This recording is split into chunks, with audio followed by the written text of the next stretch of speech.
Representative Duran, while you're getting ready, because you're not a member of the committee, the House will move House File 3492 with the chair's intent to lay the bill over. Representative Duran, when you're ready, to your bill. Thank you, Mr. Chair and committee. Thank you for having me today to offer House File 3492. This bill expands the opportunity for additional grant recipients for an existing building cybersecurity grant program included in the 2023 education budget. The program provides provided more than $24 million in one-time funding for public schools, including charter schools for security-related facility improvement. Representative Duran? Yep. Nice job, but I think you've got the bill switched. Switched? Yep, we're on House File 3492. I think, at least going by the description, it sounds like you're on House File 3495. I was switched around on my. Blame it on the chair. The chair was totally not ready for today. No, that's not me. So, Representative Duran, to your bill, House File 3492, and again, it's the chair's intent to lay the bill over. Okay, so we're on House File 3492. All right. So this is an opportunity for us to do what we can for or school safety, and offering an opportunity for us to expand on this, but not only that, but build on this. One of the biggest things we have in today's society is the feeling of school safety, being able to and coming up to find ways that we can actually build on that. House File 2492 is going to allow us to take some money from an existing project that ended up halting for last year, and being able to bring that to Minnesota as a way to give out one-time grant funding because of that. Now, this also includes charter schools, non-public schools, including tribal contract schools, to help pay for security upgrades and enhance school safety. With that being said, I do have some testifiers. Thank you, Representative Duran. You have two testifiers, Mr. Olson, Superintendent Bemidji, who I believe is remote, and Casey Ryerson, is that correct? Did I pronounce that right? Principal at St. Philip's School, and the remote as well. So we'll go to the remote testifiers. And we're going to start with Superintendent Olson. Are you on?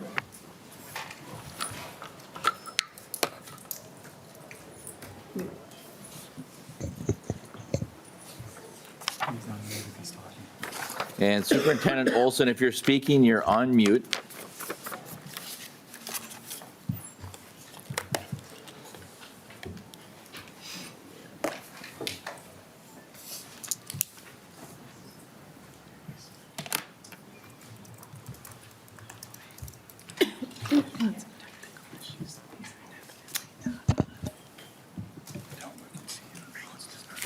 And Superintendent Olson, we can see you if you're ready to begin your testimony. Please state your name for the record and begin your testimony when you're ready.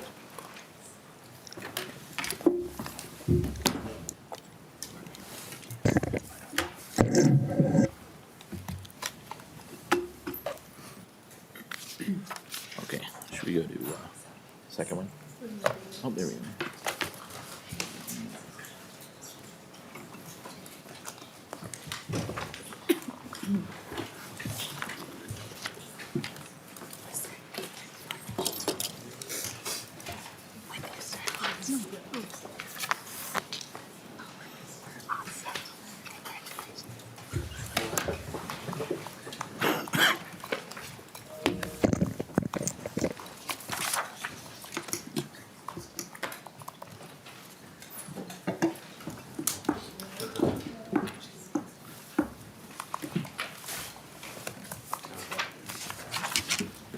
Try it again? Try again. Superintendent Olson, we're going to try it again.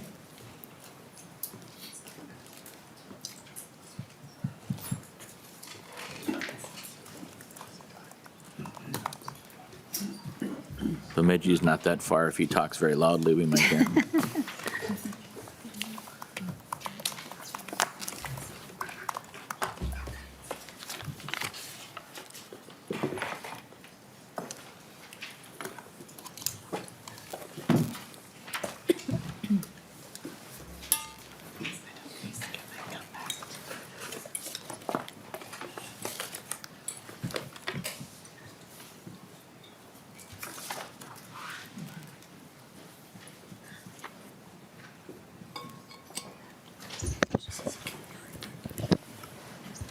Mic check. Mic check.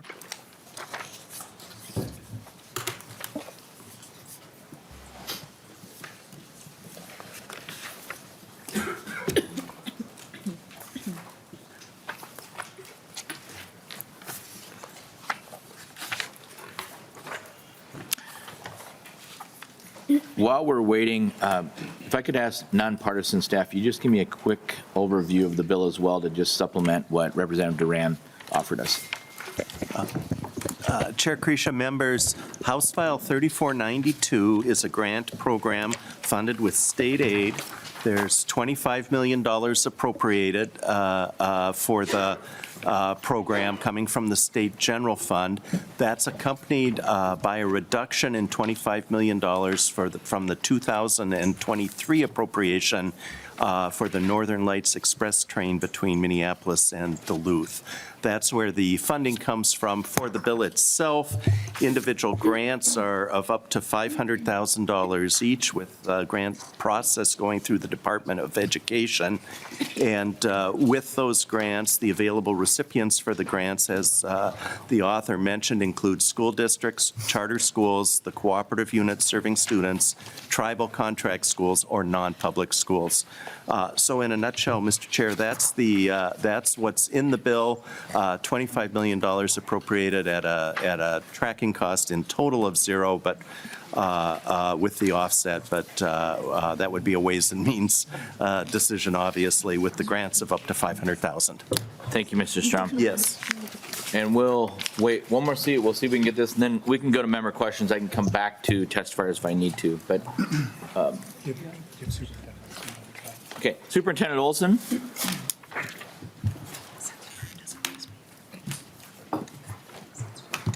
How about the other testifier? Either one of them.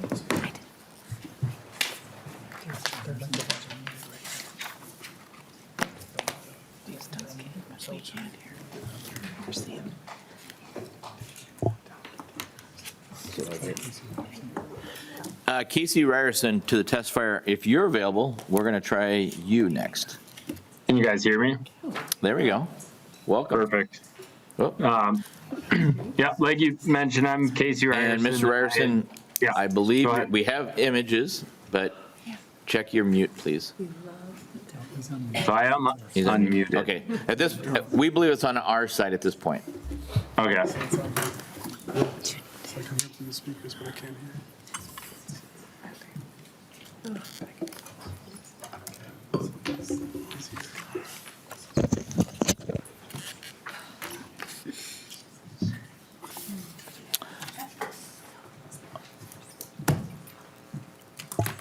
All right. Well, we're going to go to member questions. Please understand, I may have to interrupt you if something breaks through.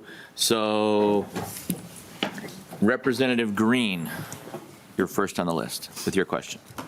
You're first on the list for questions. I'm first on the list for, oh, I didn't put myself on the first list.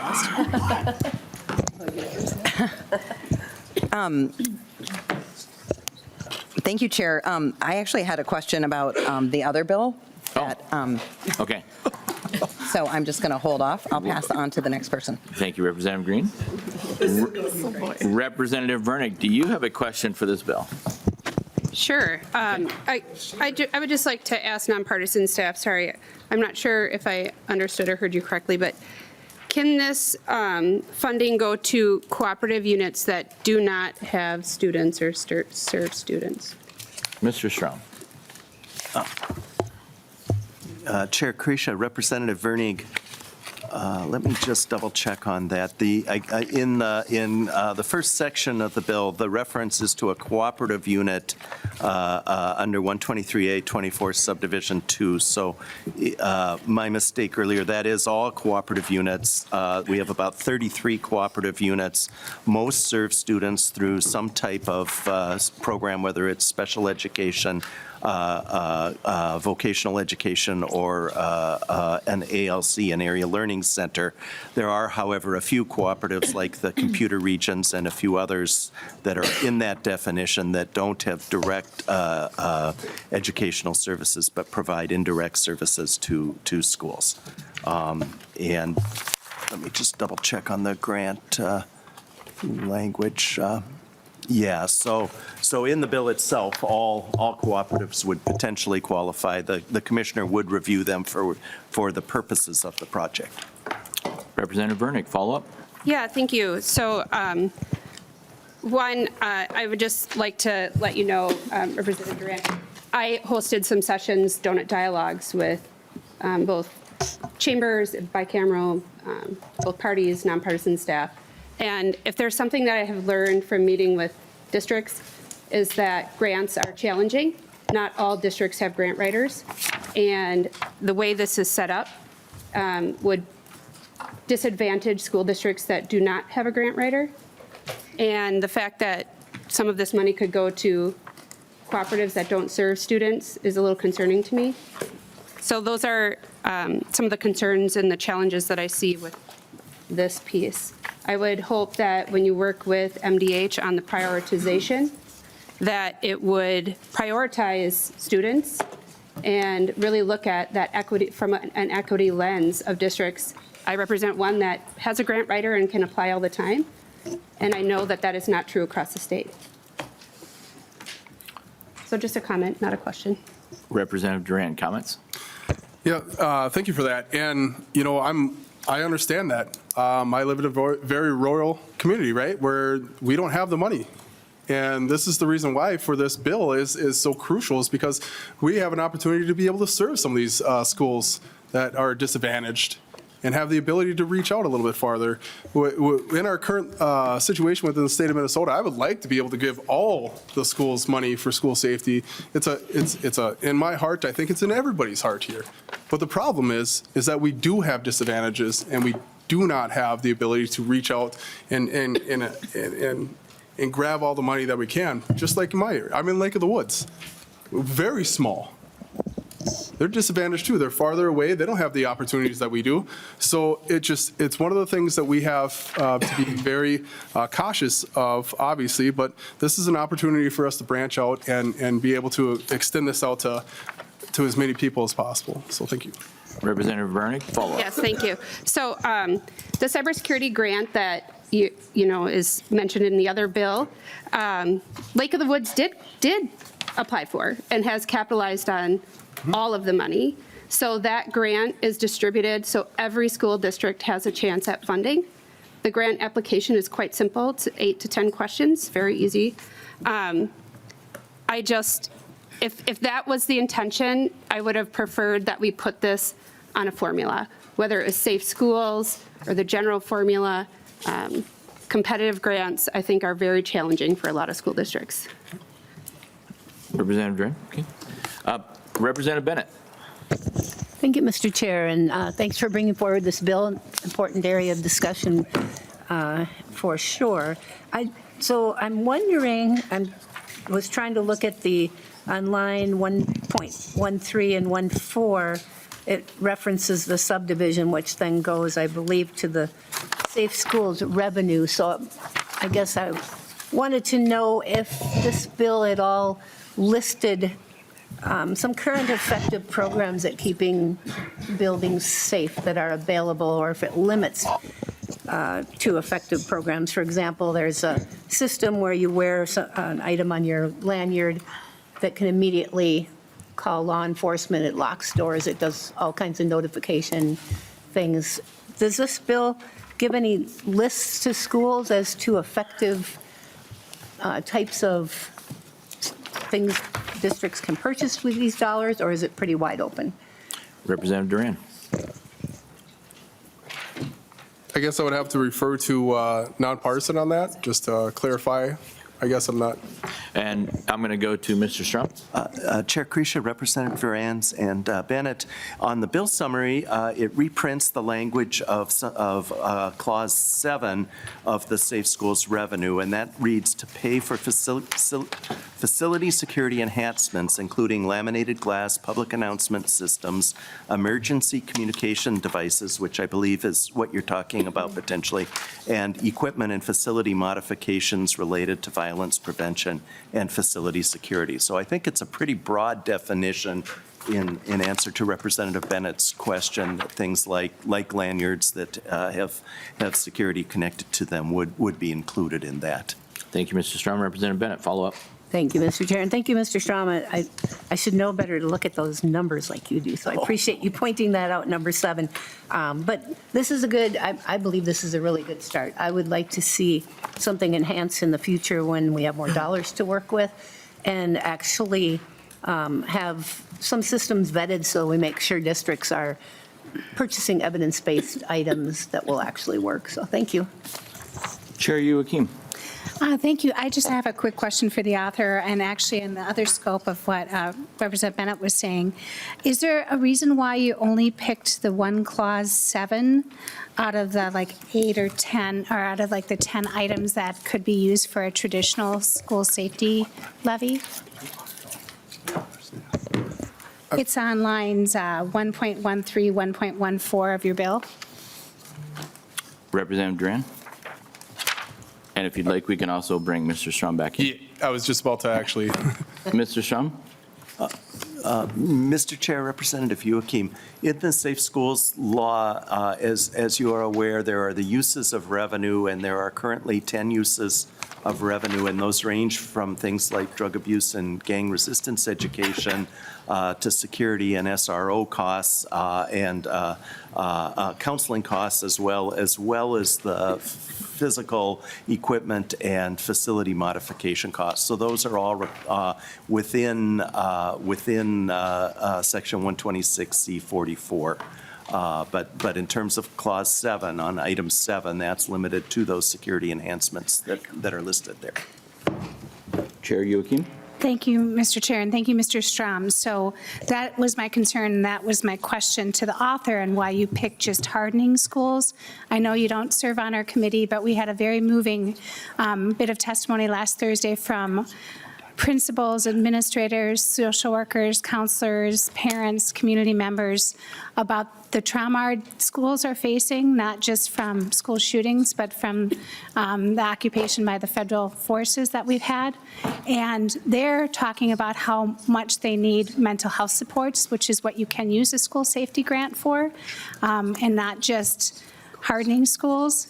I also have a concern that some schools might want to hire an SRO for this, but when you just point to Clause 7, that couldn't be allowed. So I like the idea of us doing school safety grants. I really do. I think there's a way we can do it so that everybody has a chance and make it as easy as the cybersecurity grants. But I would want districts to be able to decide how they use those. So if you have a school that already has the things that are in Clause 7, but they still need an SRO, or they still need some mental health supports to recover from a trauma, they would not be able to use that grant for this. So I would like to hope that we could work together to broaden this a little bit as we work forward with this bill. So I guess I was just wondering, it'd be nice to hear the author's intent and why you just picked the one thing. Representative Duran? Absolutely. Thank you, Mr. Chair. Yes, it's because I think as a whole, we need to be able to establish a little bit more hardening of schools, in my eyes. All that other stuff is very important, and I wouldn't say it's less important than anything, but we have to start somewhere. And this is a great start for us to be able to protect the people, our most vulnerable people in our society. This is a good area for us to be able to show that we're willing and able to start giving the opportunities for these schools to harden and make it harder for people to want to do some harm to our kids. Most of the people inside here have kids, and I wouldn't want anybody to go there and feel unsafe. And this is an opportunity for us to do that. This is an opportunity for us to step outside and say, hey, this is an ability for us to make it harder for people to want to do this stuff. So I feel this is a great start for us, and I feel this is a great bill to be able to allow that. Thank you. Thank you, Mr. Chair, and thank you, Representative. And I do appreciate bringing this bill forward. I just think $50 million is a lot just to harden schools when we are lacking in counselors and social workers, SROs, and other things that really do help keep our kids safe. So hopefully we can still work on this together. Thank you. Okay, and members, we're going to try the witnesses one more time. I'm going to go to Representative Bakeberg, and then I'm going to go Representative Hudson and Joachim to close. Representative Bakeberg? Oh, I'm sorry, excuse me, Representative Bakeberg, Representative Clardy, then Representative Joachim, unless you want to, you're okay. Okay, so Representative Clardy, I'll allow you to close if you're okay with that. Or take the final one. Not yet. Representative Bakeberg. Just giving you a heads up. Representative Bakeberg? All right. Thank you, Chair Cretia and members. Thank you, Representative Vidal, for bringing this bill. I think we have to be, everyone in the room would agree that school security, that keeping kids safe is a bipartisan agreement. Now, how we get to that, we're going to have some discussions and debate about. Let's be honest about that. But keeping kids safe at school is a bipartisan agreement that we can do. So we have lots of conversations, lots of emotions. Chair Joachim, I'm glad that we're on board with SROs now, so that's a positive thing. So, but here's the simple fact. We have to focus on the priorities of what we can get done this session. I was recently at it's called SCALE. It's a leadership group that meets in Scott County, and the schools, 2 school districts were there testifying or of sharing their perspective, and they talked about, frankly, here at the legislature, we don't do a good job of thinking from a systems standpoint. When we make a decision here, how does it impact over here? We have to do a better job of that. And the only way to do that is to actually listen to educators when we're in the education sphere. Okay? Listening to people, the actual boots on the ground. Representative Vidal, one of the reasons that I'm excited about this bill is because it provides one-time dollars through grants. Of course, all of us would love to be able to pass a bill that we can make our schools safe. All of us would love to do that. We had a bill for it last year. There's some more bills coming, but we can all agree that that's a priority. But the simple reality of it is there's not funds for it. We don't have the money to do it. So we have to prioritize, and what this bill does is takes money from something that was killed last year, the Northern Lights Express, that's not moving forward. That is money that is available. We prioritize $25 million to make it open to schools, that schools can look at their individual needs and decide what is the best avenue for them and their individual district. Lake of the Woods has different needs than Lakeville. So they have to look at that. But we have to be honest about where our budget is at. And we have to start thinking from a systems standpoint. Otherwise, we're not going to accomplish the tasks that need to be tasked. These are one-time dollars for one-time expenses. One-time dollars for one-time expenses. If a school goes out and hires an SRO, a counselor, a social worker, that's awesome. These are one-time dollars, and it would be foolish of that district to have ongoing expenses with one-time dollars. So thank you, Representative Vidal, for bringing a bill that prioritizes school security and keeping kids safe, and not just kids, and not specifying where, but it's all kids, regardless of where they go to school. All kids are safe. All kids should feel safe when they go to school. That needs to be the priority of this committee. If we do nothing else over the next few months, making sure kids are safe at school, regardless of where they go, has to be our priority. Thank you. Thank you, Representative Bakeberg. We're going to try the testifiers again. And Superintendent Olson, are you able to? I hear some feedback. I am. There we go. Now we have. Superintendent Olson, you are recognized. Please state your name for the record and begin your testimony. I'm Jeremy Olson, Superintendent of Missouri Schools. First of all, I apologize for the technical issues we had previously. I do want to talk just real briefly on some of the points that were brought up on school safety, because you are correct that school hardening is just one portion of school safety. We look at the mental health, working with our students, communication, culture, making sure there's a culture in which students feel safe to report things that they hear. Our SRO, and cybersecurity. Those are all components, but one of the components definitely is cybersecurity, is the hardening of schools. And this becomes really important because the hardening of schools does require more one-time expenditures, such as, whether it's film for glasses, locking doors, locking mechanisms. There's a lot of additional expenses that we do have in schools regarding the hardening of schools. And I do want to recognize, though, that the hardening of schools is not the only aspect of school safety. We have to be looking at all of those, but we also have some funding streams and some longstanding strategies that we're already advancing some of these other issues. So the reason that I'm really excited about this bill being brought forward is there's a lot of items that we have as schools, like I talked about, whether it's the film on glass, whether it's redesigning entranceways, whether it's redesigning offices to be more secure. Those are things that are one-time expenditures that I don't necessarily have one-time dollars for. I have dollars for some of these ongoing things like cybersecurity. I have some dollars for the SRO and some of those other pieces, but really getting to the heart of making sure that we have these one-time dollars for some of these large expenditure type items, such as hardening schools, such as door security, such as redesigning offices. I think this is really important for Minnesota, and I really appreciate that you are looking at school safety and security. Thank you. Thank you, Superintendent Olson. And we're going to move to Mr. Ryerson. If you'd state your name for the record and please begin your testimony.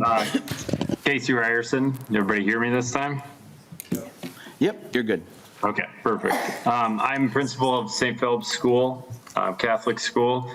I'm going to kind of go off of what Jeremy had just mentioned too, that the hardening of schools is probably the most important thing right now, and there's money other places for support systems for mental health or anything on top of that. We have other grants and whatnot that we wrote towards that. But my purpose here today is as a non-public school principal is to just kind of reiterate what was already said by a couple people already, is that we're dealing with Minnesota's children right now. So part of the bill right now is that we're working with our public schools, obviously, which is the greatest portion of the children in the state, charter schools, tribal schools, and then the non-public schools. So as a non-public school employee currently, I worked most of my life in public schools, but now I'm in non-public, but I'm still dealing with children. And these are still children that are going to be the future of Minnesota. So depending on, it doesn't matter where they're at, they're still kids, and it's our responsibility, your guys' responsibility. So I appreciate you guys looking through this bill and giving it real consideration, because as representatives of the state, it is your job to make sure that you can do whatever you can to keep our children safe. So kind of going into it a little bit too is, the hardening of schools, like it was mentioned, is the entrances to buildings. That's kind of somewhere in my world, we have a school that's shared with the community, right? So I have different entrances that we share with the church side of our school or the school side. So hardening our entrances and making that doable is wonderful if we can kind of separate ourselves amongst each other. But money's not there. So we're not asking as a non-public school for support and paying our staff, because we know that's not something that's going to take place. But giving us support as non-public schools to make sure that we can build an infrastructure that keeps the children inside of our schools safe is important. Both Jeremy and I are tasked every day to take care of hundreds or thousands of kids, and their parents are trusting us to make sure that they are safe while they're here. And a lot of times, unless the budget makes sense, or you have a large donation, or you have something, the level of enhancements that need to be made in most of the schools across Minnesota are unreachable without some support. So that's why I'm here. That's what I'm asking for. I want everybody to just kind of take a deep breath and understand that these are all children. They all smile the same, they all laugh the same, they all learn the same, or pretty close to it, right? So and we need to do whatever we can to make sure that all of our kids in Minnesota are safe, because they are our future, regardless of what school they choose to go to when they are under the age of 18. At the end of the day, they're still going to be most likely paying taxes in Minnesota when they grow up and working for our state. So went through most things that I want to. I appreciate everybody. Thank you for giving me the opportunity to present in front of you too. Very good. Thank you to Mr. Olson, Mr. Ryerson. Apologize for the technical difficulties. Members, I'm going to try to keep us moving. So, Mr. Chair, is it okay if I have a brief moment? Mr. Representative Quam, you're up.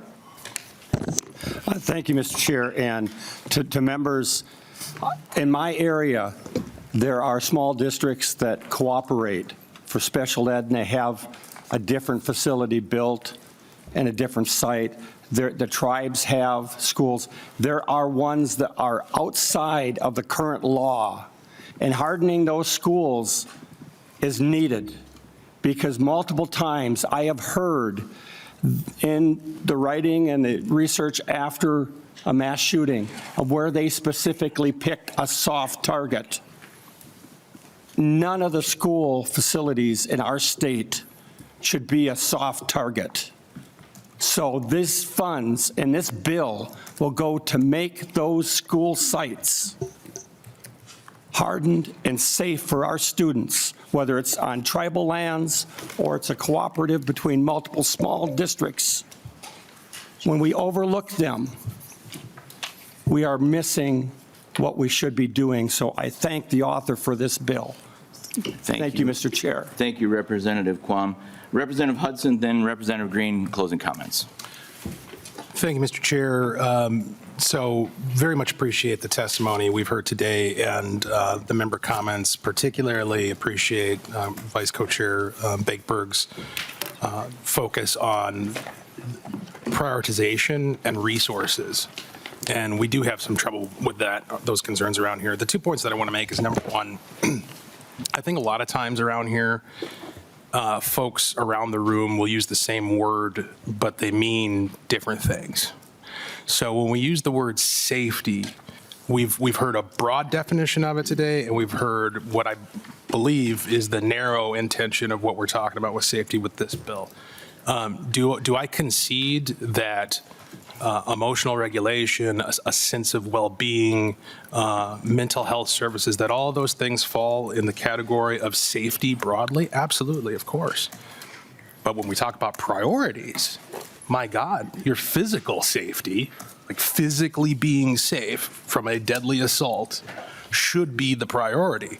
That's what this bill focuses on. And the other point that was addressed, I believe it was by Representative Vernig, about the lack of this not being ideal in the sense that it's a competitive grant. Only certain schools are going to be able to get it. Others will not. We're not treating people fairly. That sentiment, listen, we all had the moment in school when the teacher said, if you're going to bring chocolate, you need to bring it for everybody, right?